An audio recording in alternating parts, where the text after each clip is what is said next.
Okay. Well, always happy to say again the name of the Collaborative Journalism Resource Hub. We launched in late January to continue collaborative journalism work that we started off with the local media project at Solutions Journalism Network. I'm thrilled for you all to be here today for this, what will be a useful and impactful webinar, because a question we at the Hub get asked frequently is, if I'm part of a collaborative that works to raise money locally, and my news organization also raises money locally, whether I'm a for-profit or nonprofit especially, aren't I competing for that money? Am I cannibalizing my funder base? The simplest answer we can give you is no. But there's more to that, and that's why we invited Fraser Nelson today to talk about that. Really excited to have Fraser here to lead this webinar. She's an innovative, optimistic, and highly successful fundraiser, champion of collaboratives and local news. The list of her experience and accolades is long, so I'll just share a little bit about her. She's a co-founder of the National Trust for Local News. She led the transformation of the Salt Lake Tribune from being a for-profit paper to a nonprofit paper, as you may know, the first legacy newspaper in the country to do so. She is an advisor with Press Forward, a consultant with the Knight Foundation, and she's also worked in other kinds of nonprofit sectors as a leader in fundraising and in particular community advocacy. We've left some time today and throughout this webinar and at the end for you to ask questions, so feel free to drop them in the chat. Delaney, my colleague and assistant director at the Hub, will be helping out with that. Also, I want to recognize Liza Gross, who started this collaborative journalism endeavor. She's our senior advisor here at the Hub. But Fraser can share and take questions during her presentation also. Just a couple of notes before we get started. We are recording this today. Those of you who are in attendance will receive the recording along with Fraser's slides, which includes her contact information. Eventually, this recorded webinar will be available publicly on the Hub's website in our resources library, which we are in the process of populating. Also, the Hub is hosting a webinar at noon Eastern on August 27th about how collaboratives can work with influencers. It's a frequent discussion among journalists these days, and the work that Adriana Lacey and Emily Risto have done to help news organizations how to work with influencers with all the requisite standards and ethics in place. They will talk about that. We will share with you a sign up for that webinar. This will be the first in a series of monthly webinars the Hub will be hosting. A couple of upcoming web topics will be how collaboratives can use data in their editorial projects. The question is, we have all this data, and now what do we do with it as a collaborative as opposed to just individual news organizations? And then in October, about how collaboratives can track their impact on local communities with the community part of what you're tracking for your impact. So the easiest way to keep informed about the Hub's offerings is to sign up for our biweekly newsletter. Delaney is dropping the link to that sign up in the chat, and along with the information for the influencers webinar on August 27th. That's all my announcements. I'm now going to turn it over to Fraser. Thanks, Amy. Amy and I became friends when we were working at the Tribune together. And so it's been great to see all the work that the collaborators are doing, and particularly a shout out to the Great Salt Lake Collaborative in Utah, which has really made a tremendous, tremendous difference. So thank you, Heather, and all the hard work. Now, I know raising money, like, is it everybody's just favorite thing? You just wake up in the morning and you're like, I can't wait to raise money. You know, one of the really important things about collaborative fundraising is you're not alone in it. And I think when I first started raising money, I still don't think of myself as much of a fundraiser, but I really hated it. You know, I really was nervous about it. I didn't know how to do it. I thought I'd make a fool of myself. You know, I'd had enough rejection in my life. I didn't need to create it, you know, every turn. And by having a group of colleagues that I raised money with, it really shared the successes and the burdens of it. And so I think that one thing to enter into this conversation I think we have to enter into the mindset that these are shared objectives that we're trying to create. We all share a passion about our communities and their ability to make good decisions based on good journalism. And there is more than enough money in this world. The rich are getting richer. There's plenty of money. It is there for us. We just have to ask for it. And it's such a difficult hurdle to get over. And then we're asking you to not only get over the hurdle of asking for money and asking for money for yourself, we're now saying, oh, no, no, no, you have to ask it for people that you see as potentially competitors. So in this conversation, I really want to disabuse you of the notion that A, you're competitors, and B, really help you see how collaborative fundraising, there's nothing new about it. It has been successful for generations. It's really fundamental to the way people raise money in communities. And it also makes it more fun and easier. So those are all good things. But just remember, there's plenty of money. Money isn't the problem. The problem is making the ask and the argument to the people that have the money. And collaborative fundraising gives you yet another entry point into those conversations. So that's my premise. We can argue about it, but that's where I come from this work. And I've been able to raise a lot of money because I have raised a lot of it in partnership with others. So Delaney, would you mind popping up the slides? And so I can see them too. I don't know how that works, but I guess it's like share your screen or something. Amy can tell you I've never gotten particularly technologically savvy. And since retiring, it's only gotten worse. So we want to just spend some time really exploring how you can work together to fundraise and how it's actually efficient.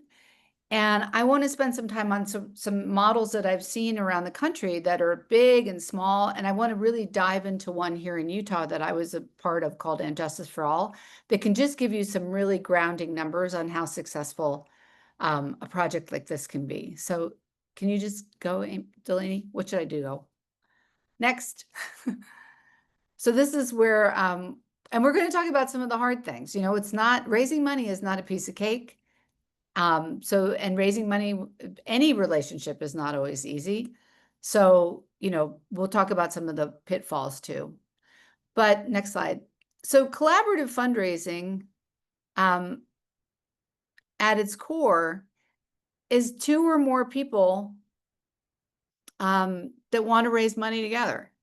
You can do it lots of ways, and most Hey, successful. Fraser. Hey, Fraser, can we just take a 2-second break Sure. to fix the, sorry about. Well, I just say that, you know, most successful collaborative fundraising efforts fire a number of guns. So you might want to put in an application together, you know, with another entity. You might want to pull a bunch of groups together for a capital campaign or for some really big money for a new initiative. You might want to just hit up, you know, some individuals collaboratively that you think you're going to be able to, if you come in with more than one person. And then there's actually ways to create shared events that can introduce a topic like the Great Salt Lake to the community where you're not necessarily asking for money, but you're certainly cultivating relationships that can lead to money. And I think one of the really good things about our sector in journalism is that not everybody in a collaborative that's fundraising needs to be nonprofits. So it's helpful to have someone who can take money on behalf of everybody else and distribute it. And that's where things get dicey. And I have to say, of all the collaboratives that I've been a part of fundraising, deciding how to split up the work and the money, just like a relationship, any relationship, is where the rubber hits the road and where things can get difficult. So clarity always is the most important thing. And I'm sitting in on a bunch of press forward conversations right now, and I'm seeing how these very issues are coming forward and press forward, both at the state level and at the national level. But that's an example of foundations coming together to collaboratively fundraise. So it happens at all different levels. Okay, next.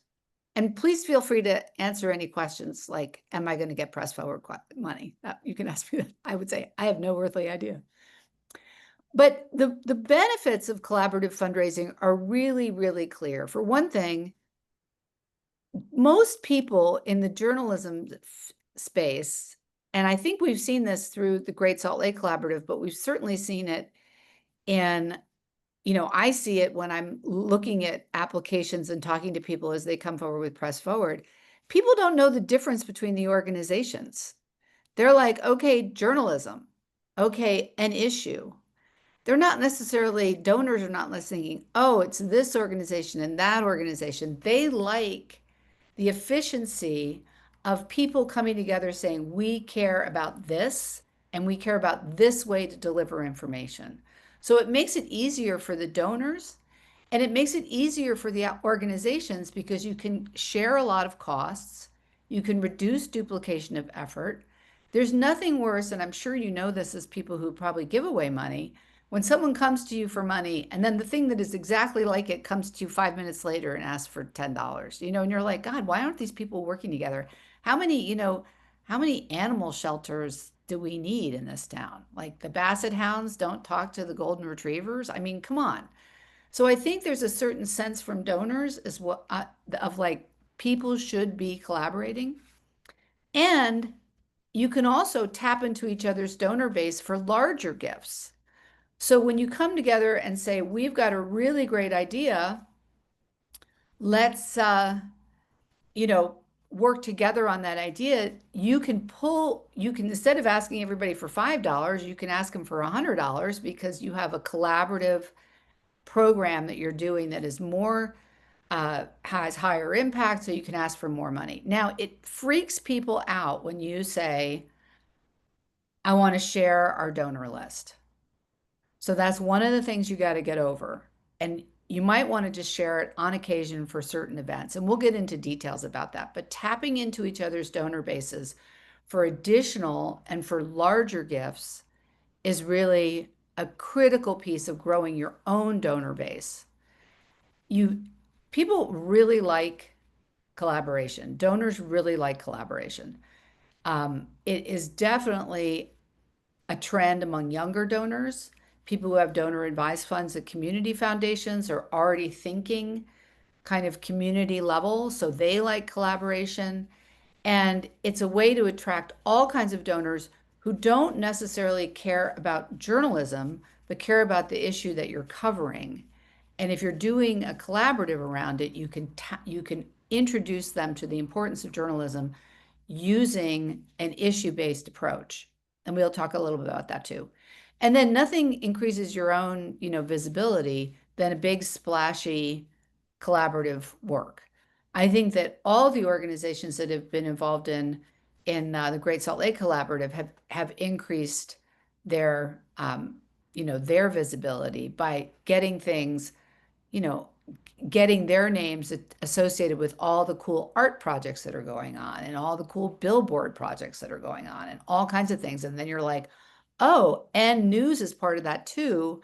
I never thought of, Fox News 13 as a particularly cool organization, but now they're associated with other things that make me think about them in a different way. So it increases your visibility, your awareness, your cool factor, and cool factor equals funding. Does that make Can I sense? just say, Fraser, you're exactly right. I'm sorry to interject, but just a Great Salt Lake Collaborative has been so meaningful to KRCL because we're a small community radio station without a capital J journalism. We don't have a newsroom, so to speak. And so, but to have those relationships across format has been amazing. Like we have these local TV news reporters who love to come over here and talk about their reporting with us and give these other different angles and go behind the story. I think that's the other thing. It's not just the donor base. But when you talk about the visibility and awareness piece, it also means that you get some strange bedfellows who suddenly we're all in this together, and you feel this solidarity that I always think of in my mind, but doesn't necessarily play out in the culture. So anyway, sorry to interrupt. And it's good, when your newsrooms are, thank you, Gavin, and thank you for KRCL. When your newsrooms are diminishing, right, or they're under attack, or they're, the people that are doing the work are feeling the way we're all feeling, frankly, having a peer group it's not just money, it's support of all kinds. And so I want you to really think about the pie is big, right? It is not a diminished pie. And the more we create awareness, the more becomes available to us. It's scary when you talk about money because, and it's scary when you talk about donors because we hoard those. We've been trained to hold on to them. But in reality, the world has shifted and donors are as expansive as really we should be. So just try to keep an abundant mindset. I know it can be hard. I know it was really hard at the Tribune to have an abundant mindset when we were laying people off right and left. It wasn't exactly, easy. But the more we took that approach, the better off we were. Okay, next. If you have a good case for support and you're working with other people, it signals a lot about who you are as an organization. And one thing I think it really signals is that you are trustworthy. If other people who you would think of normally as your, not necessarily adversaries, but certainly people that might be in competition with you, particularly when you're talking about markets and things like that, that we do in our world, it really says to donors, these people are very trustworthy. They trust each other and we can trust them, and we don't have to worry about whether or not we're picking a winner. We're basically picking them all. And obviously, you have greater impact. And I've got some slides that will really show you how to address those impact. And I'm glad you're having a webinar on impact. And obviously, you do better work. I mean, when we asked Marcy and her group at Amplify to bring the voices of young Salt Lake Community College people to the pages of the Tribune, those were voices that appealed to donors. They were like, whoa, look at that. That's sort of not traditional stuff for the Salt Lake Tribune.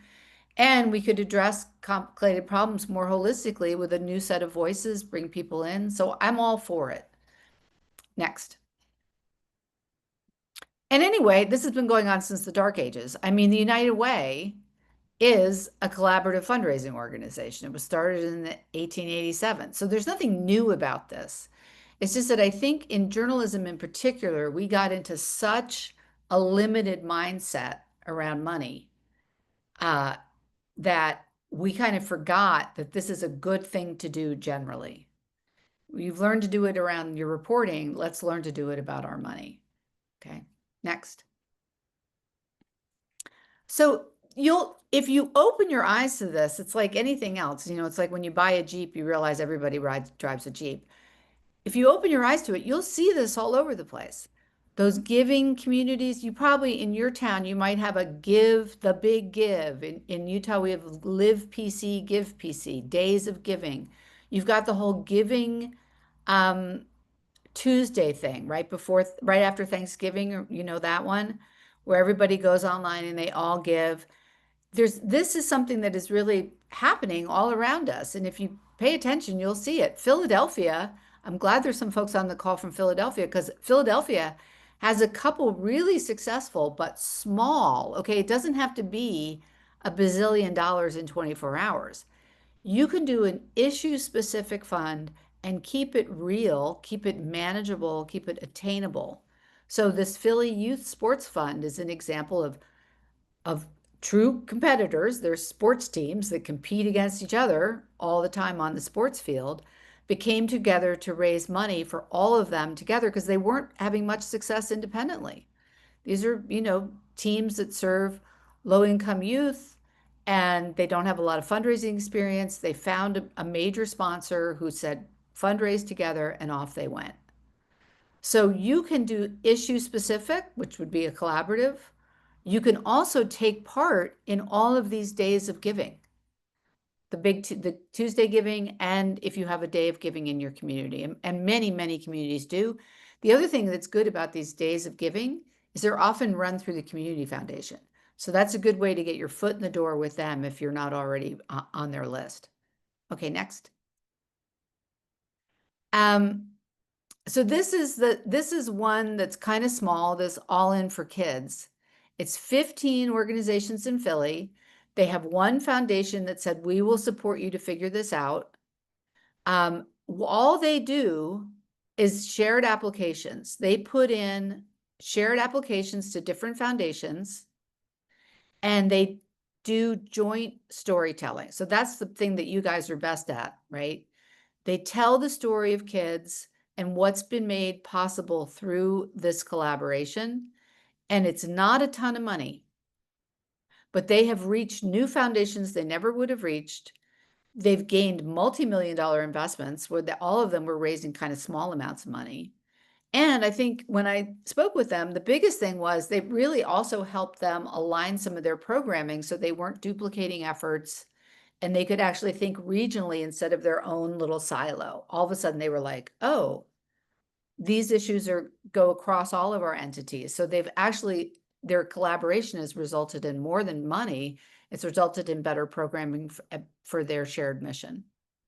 Okay, next. So this is the one, and feel free to answer any questions, by the way, or ask or answer any questions. So this is the one that I started out here in Utah. So I was the executive director of a nonprofit called the Disability Law Center. It was a ragtag group of not very good attorneys that represented people with disabilities in the protection and advocacy system, which, by the way, has just been zeroed out entirely by the Trump administration. And the three organizations that provided civil legal services in Utah were Utah Legal Services, which you all have in your states, Legal Aid Society, which was a long-standing private organization that did primarily domestic violence work, and the Disability Law Center. And we were all trying to raise money. And I had just moved to Utah, didn't know anybody, and we had no private money. We only had federal money. When we started, all three agencies, less than 1% of lawyers gave. And when we combined all the money we had raised from lawyers, it was $75,000. And when we talked to lawyers, they didn't know the difference between one of us and the other. And none of us had fundraising expertise, except the legal services. They had a development person. So we created a model, and we created a new organization, not dissimilar from what you guys are doing, called And Justice for All. And we went hard after law firms. And by creating a fourth nonprofit or a new organization, that's where all the sausage about how to divvy up the money, et cetera, those decisions were made. And we were able to raise our own money ourselves. One of the smartest things we did right away was give away 10% of all the money we raised to other smaller legal service providers. And we actually helped start the Multicultural Legal Center. And we did that so that people wouldn't come after us for taking all the money. So one thing to think about is as you get more successful, how do you grow your collaboration? Or is there a way to support organizations in the community that are issue aligned, but maybe not journalism? Just to show how much you love everybody. And donors loved that. They love the fact that we were thinking expansively right from the start. Next. So we went from 1% to basically every law firm gives to And Justice for All. It's become part of their budgets. It's become part of the way that they grow the leadership of young lawyers in their firms. It really boosted all of our reputation. We started getting money from the Utah State Legislature. It took away the whole argument of, I can't tell the difference between legal aid and legal services in the law center. All I know is that they take care of poor people's legal problems. And we raised a lot more money from a lot of organizations that had never given to legal services because they found out that what they really cared about was homelessness or poverty alleviation or disability. So it opened up a huge number of foundations that would give money to And Justice for All that wouldn't necessarily give money to any one of our organizations independently. And we were all able to raise more money from foundations and from our existing donors because they were so excited about our collaborative work. That's really important, okay? I want to point to that. There's a foundation in town called the Eccles Foundation. They're like the Good Housekeeping Seal of Approval Foundation. You have to get money from them if you want to get money from anybody else. We were all getting little pittances from them. They made a $100,000 matching grant to And Justice for All. it was a 3-to-1 match. So we raised $300,000 to match their 100,000. And then Eccles continued to support beyond that 1 year of matching grant.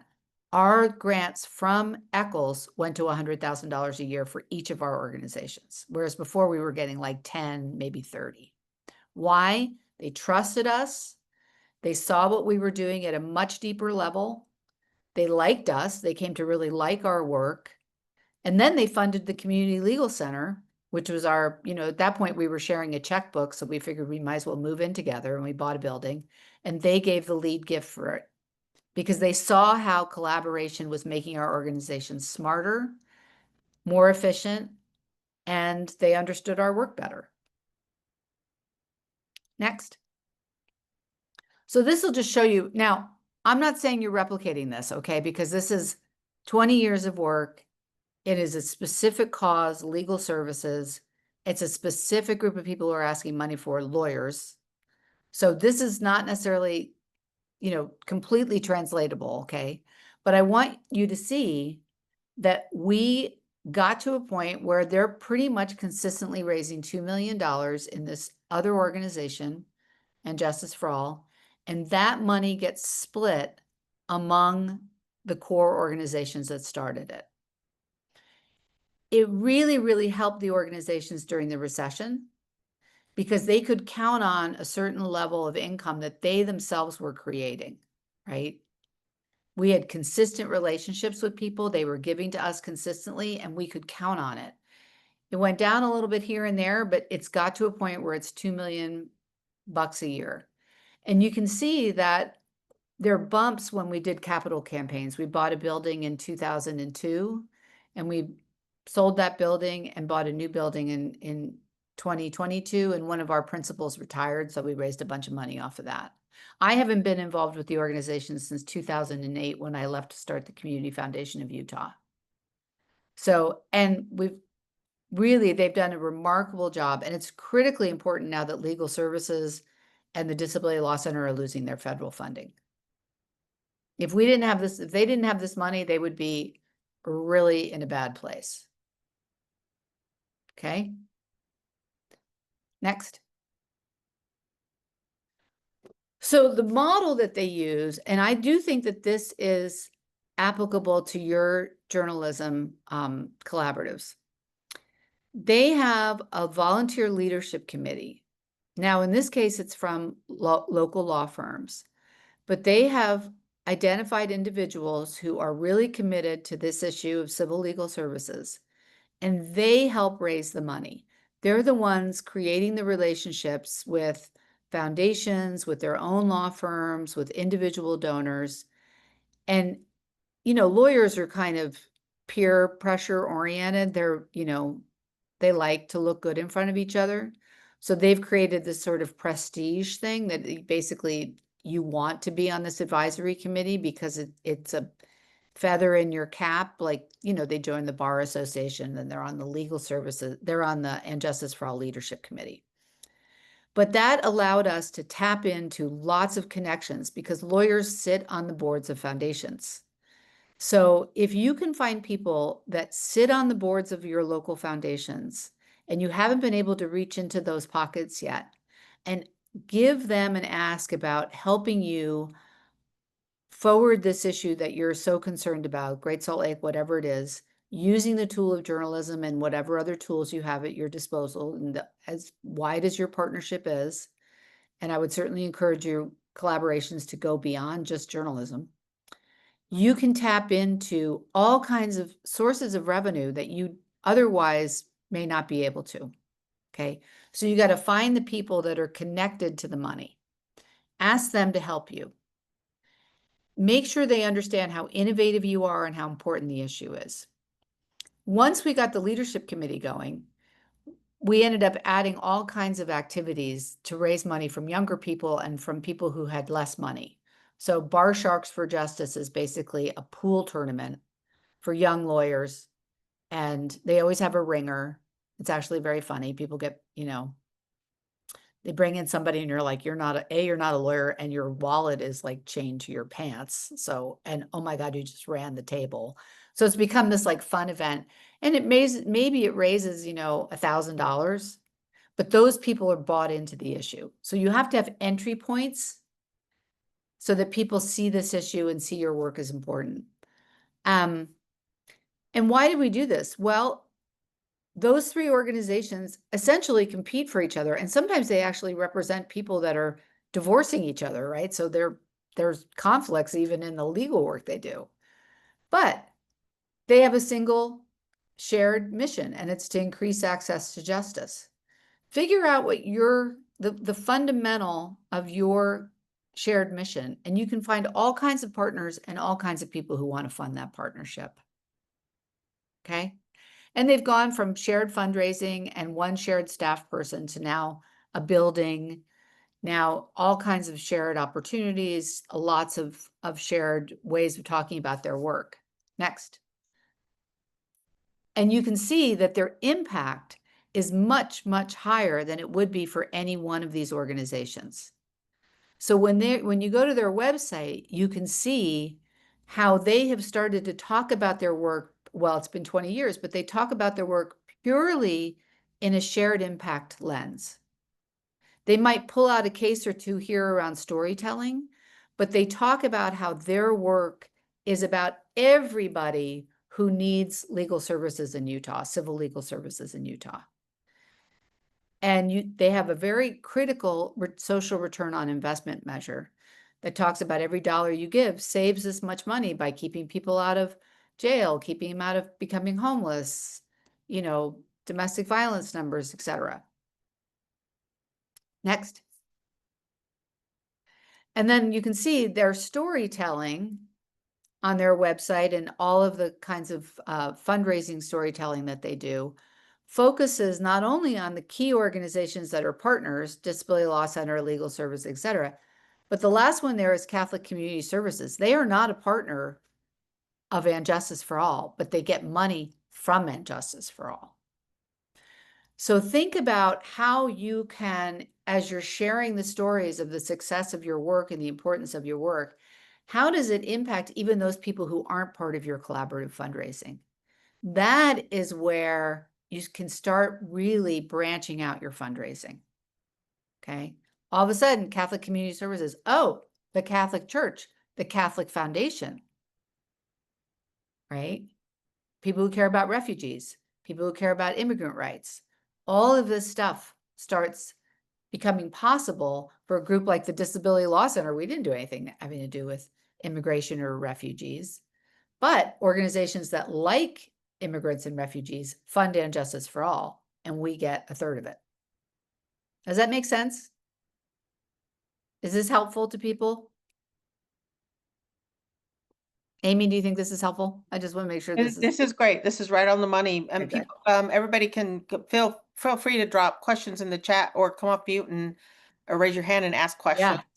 This doesn't need to be overly formal. Take advantage of Fraser's as she's talking as she goes. So please feel free to do so. Okay, next.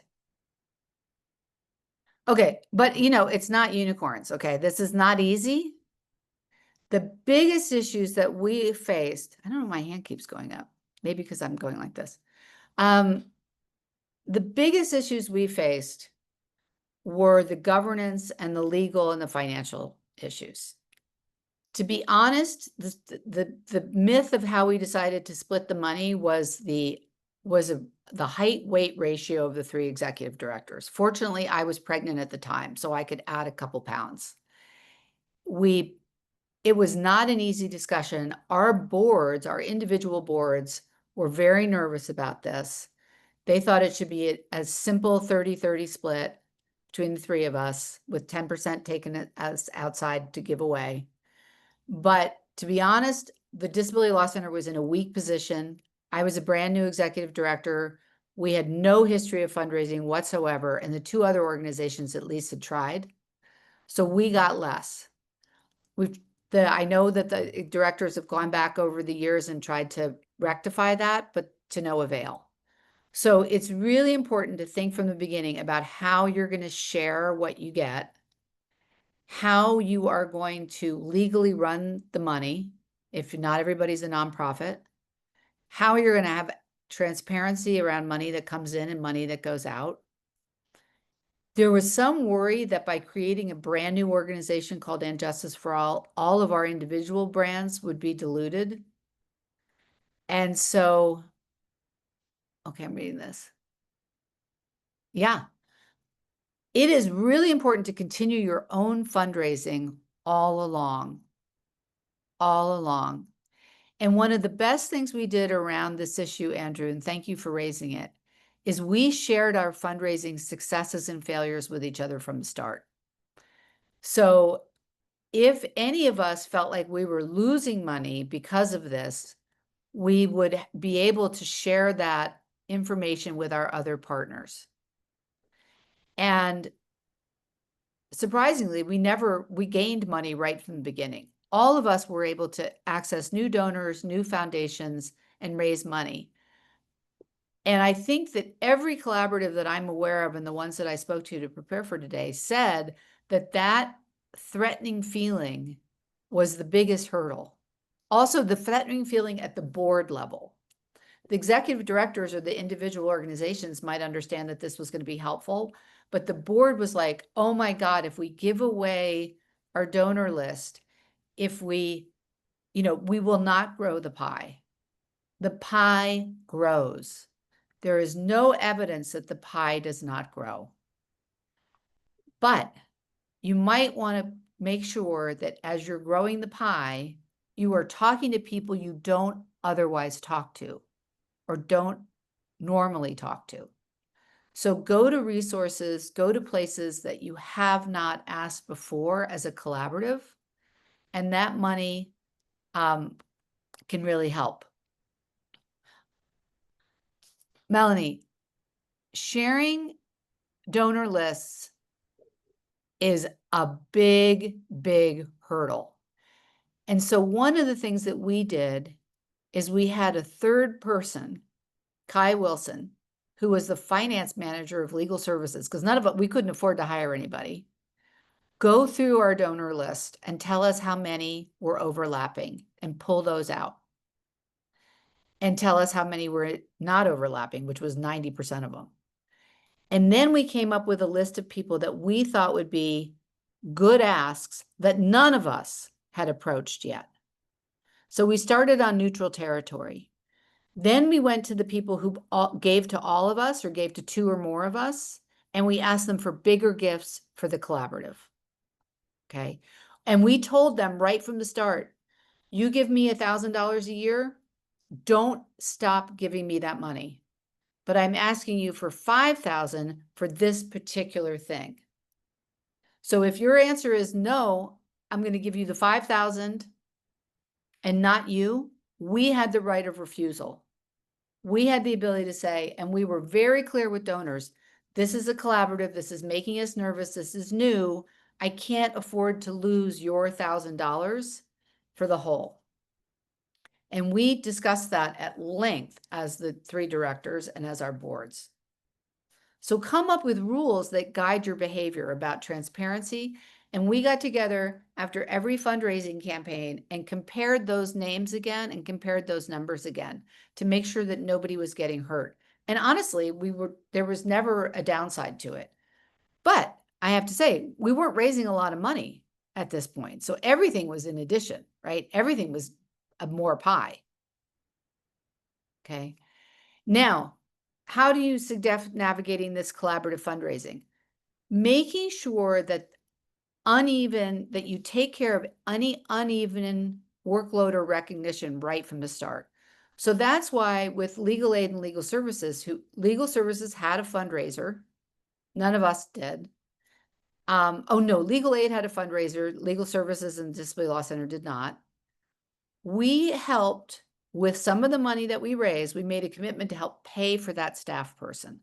And then we pulled them out into this new organization on Justice for All.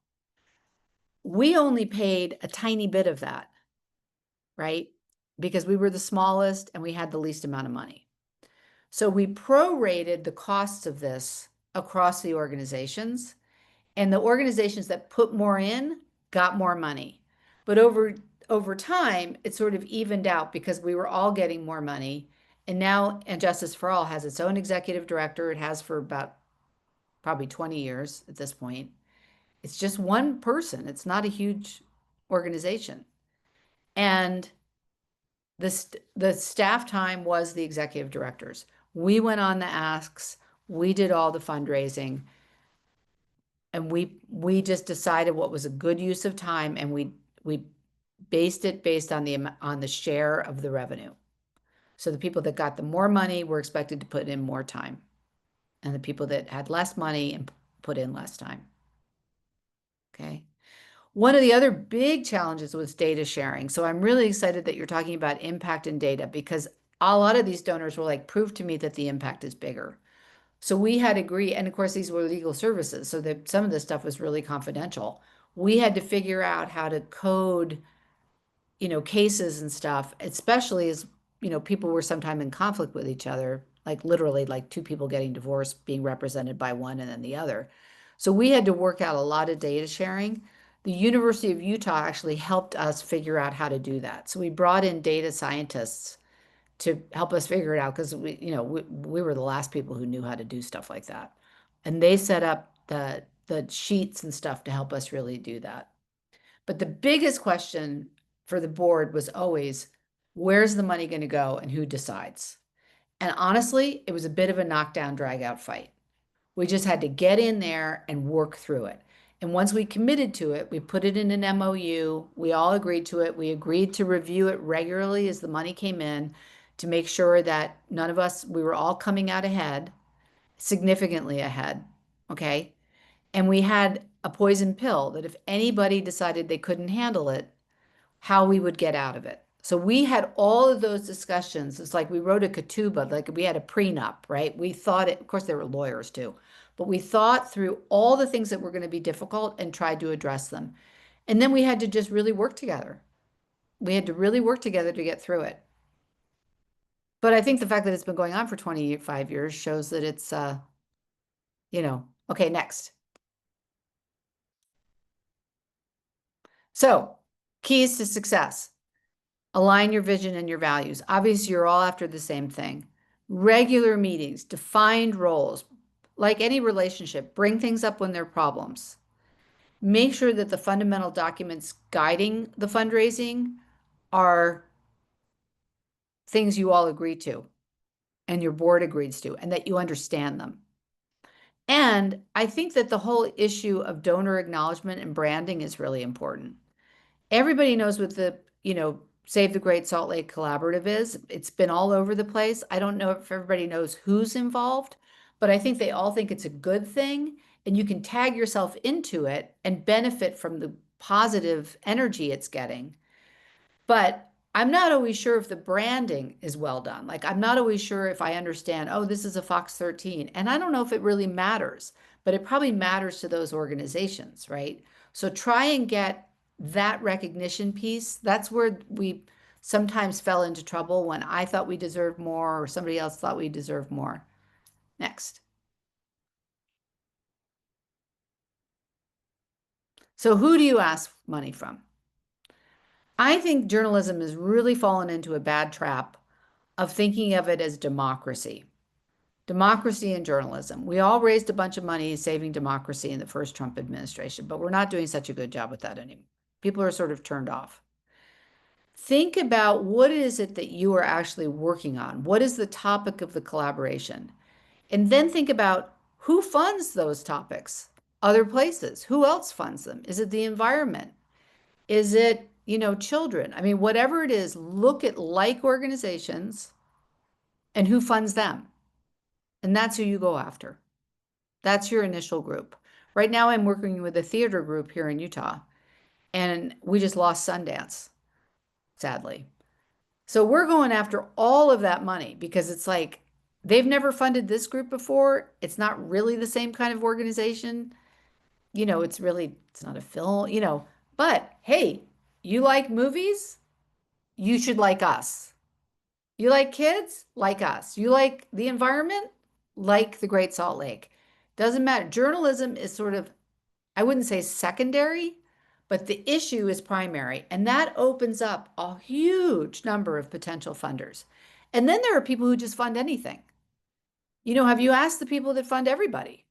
The Eccles Foundation of your town, are they getting, have you gone to them? And I think a great byproduct of Press Forward is getting in front of community foundations. There's a lot of money in community foundations, but they are hard to crack.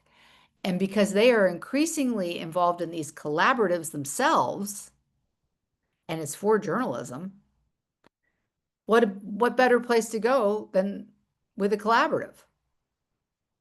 So I think that's a great place to hit up. But don't think about journalism and don't think about democracy.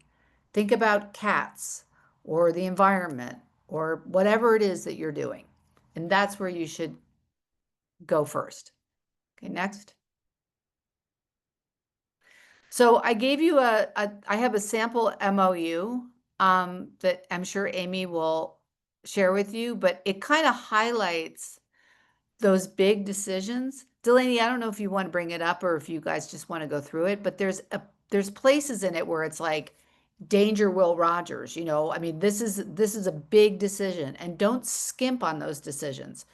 The more trust you have between the organizations, the easier it will be to fundraise, because you'll go in with a very clear shared purpose to those donors, those foundations, and you'll be able to say, we've worked all these things out. And here, this is what we're doing. This is what we want from you. This is how we're going to share it. This is the impact it will have. This is the commitment our organizations have made to each other. And this is the commitment we want from you to our organizations and our issues. And foundations love that. They love it. And high net worth individuals love it because they don't have to pick. You've made the decision for them. You've got a project that's exciting. You can show impact. You can show trust and affiliation. And they're like, how much can I give you? That's where you want to be. Okay. And I welcome you. Anybody's welcome to call me if you'd like. I put my phone number in the last slide. So, if you need some help brainstorming about who to hit up, feel free to reach out.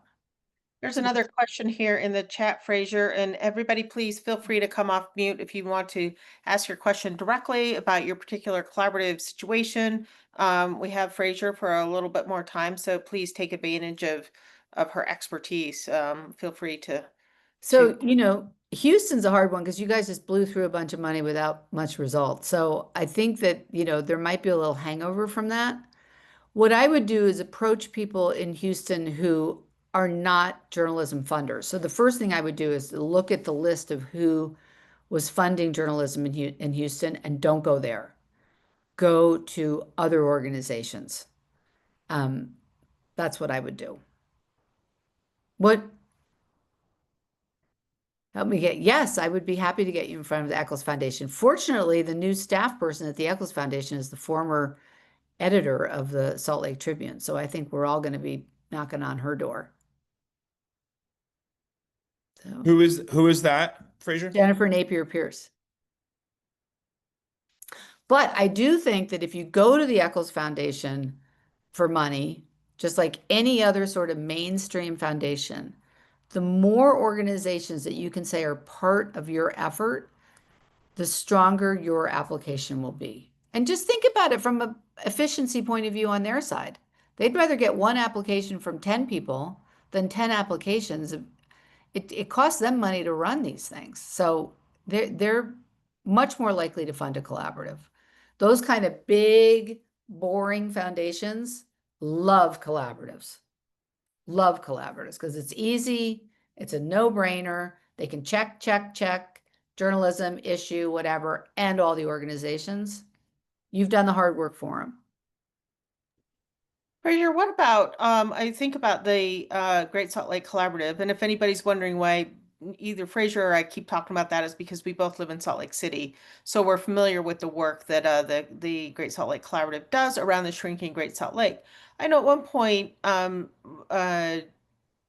they had a couple of times reached out from Patagonia and from IKEA about supporting the collaborative in different ways based on the work that they were doing. Can you give a little bit of advice about looking beyond like those kinds of Oh, funders and because a lot of these big corporations have community funding and community organizations where they're trying to get involved in the community, so they're not just this big international uh oh uh yeah. Corporations are corporations and individuals are overlooked often when it comes to funding. And I'm sorry, thank you, Amy. I'm sorry I focus so much on foundations. High net worth individuals are far less fickle than foundations. Foundations, it's like one day it's AIDS, the next day it's refugees, the next day it's whatever. People who care about cats leave everything they have to cats, right? They get fixated on an issue, and that's the issue they fund, and they do not change.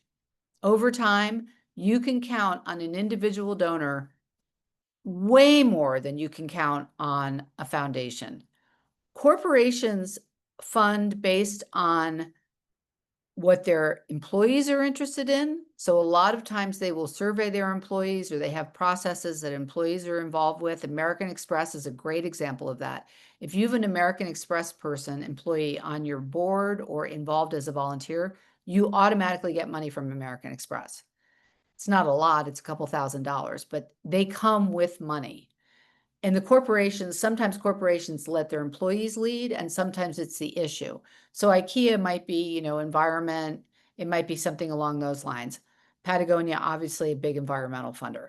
So if there's a way for you to think about the issue you're covering and a corporate alignment, that's a way to go. Now, how do you get to these people?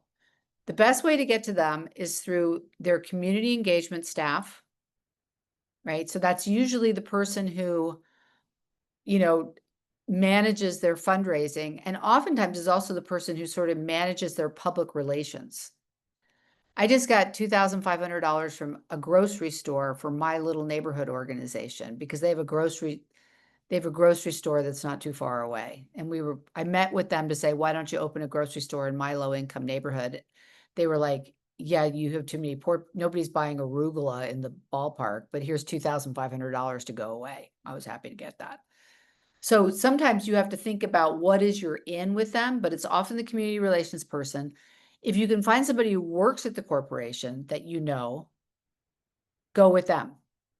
If it's a local organization.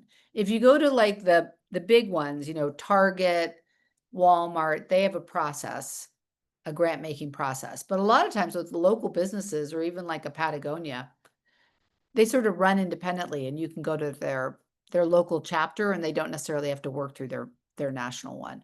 REI is another great place to get easy money fast. But who on your board knows somebody at the corporation? Who do you know at the corporation? And I think we've also seen opportunity from groups that are technological businesses, because tech is such a big industry in every city. They have a vested interest in whether you're in the journalism that the collaboratives do, whether it's affordable housing, whether it's environment, whether it's health, because of the intersection of the tech industry and employee and attracting people living there to the work the journalism that they were doing.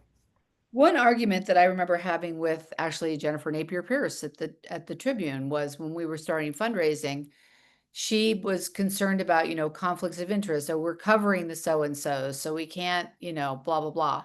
Housing was a big issue there because I'm like, we can raise money from developers fairly easily. I know all of them, and and she's like, well, we're covering that issue. Well, the thing is, you take advertising from those places, so you can get through those arguments fairly easily around fundraising, but you might find in a collaborative that somebody's not quite there. Okay. So you might be enlightened as to why, there's no such thing as untainted money, and take all the money you can from anybody you can get it from, but your partner may not be. So that's where education and really helping people see the bigger picture. And that may be why going to non-traditional, like, where they haven't gone before, makes sense. And in terms of finding rich people, the place you find rich people is at the community foundations. You also find them at donors to other kinds of organizations like arts organizations, where old people are giving away their money. So symphony, opera, arts organizations, et cetera, the university. And you probably know these names. And one of the things that was the most fun about raising money at the Tribune, that was just like, oh my God, it was like stealing money from babies. We had a mailing list, and I could run a zip code, and I could look at the streets and say, oh my God, they've been subscribing to the Tribune for 60 years. That means they're close to death. They live in a house, I can Zillow it. It's worth $1 bazillion. Okay, don't steal money from babies. But sometimes you might want to. And I could go literally knock on their door and be like, hey, Fraser Nelson here from the Tribune. I can't help but notice that you're old, rich, and read the Tribune. We're becoming a nonprofit. Would you give me some money? And they were, inevitably, they were like, oh, you guys are taking money now? Okay. I'm like, did you notice you're paying out the wazoo for a print paper that rarely arrives? Give me money. And it was so easy to raise that money. It was so easy. So you have access to names, addresses, information. Use it. Liza, you came off mute. Did you have something, a question or something to say? Not quite. Well, I don't want to get us off track, but I also wanted, Fraser, if you can, thank you very much for this excellent presentation. But also in terms of building capacity, thinking as a collaborative, I found that also has collateral benefit for the individuals. And I will not identify this, but I was talking to a funder who was telling me that one participant in one collaborative had been asking this person for money for years with a very unsophisticated pitch, just give me money because we deserve it. But ever since this person had been a part of the collaborative, the pitch had become individually, not as part of the collaborative, had become much more sophisticated. Clearly, this person had received some coaching, had access to different types of feedback, and that now the funder was much more receptive to listening to this person and giving this person some money individually in addition to the collaborative. So That's if you can great, talk a Leslie. little bit about the individual benefits as well, beyond. I mean, I think we all work better when we have trusted, supportive relationships that are honest with people that we're all trying to do the same thing. In Injustice for All, I was good at certain things. Ann Milne, who'd been a lawyer in Utah forever, hated raising money, but knew the backstory on every single lawyer in the state, who'd been married to who had gotten this, who had done that. And between all of us, we could really decide what our strengths were, deploy them to great effect. And then Ann became an excellent fundraiser. She would literally, I mean, she'd kill me if I said this, but she would literally throw up in the parking lot before we went to do an ask. And by the end, I mean, we would bring like baby wipes. I mean, she was counted on. She would be so nervous. And by the end, she's like really a good fundraiser. So we all upped our skill set, and that paid off for our individual organizations. I think the place where it paid off the most was I was very active in the legislature as a lobbyist, and they were terrified about going for state funding, absolutely terrified. And Justice for All is now in the general budget every year because, and legal services and legal aid are going to go to the legislature this year, particularly legal services and the Disability Law Center, because it's getting zeroed out by Trump. And they have those relationships that will allow them to raise money for their own organizations, potentially from the legislature, because they've got years of experience. So I think that these collaboratives are really a way to up everybody's game individually and collectively. I absolutely believe it. And I would not be telling you this if I hadn't seen it in my own eyes, in my own life. It really does work. It really does work. And that's why the United Way and all those other organizations, Giving Tuesday and the rest, that's why they exist, because it works. You just have to be really honest and really clear about all these nitty-gritty issues that you'll see in the MOU. Don't skimp on that stuff, right? We will Don't share be, the MOU. engage to somebody before you say, do you want to have children? You got to get these things out of the way early.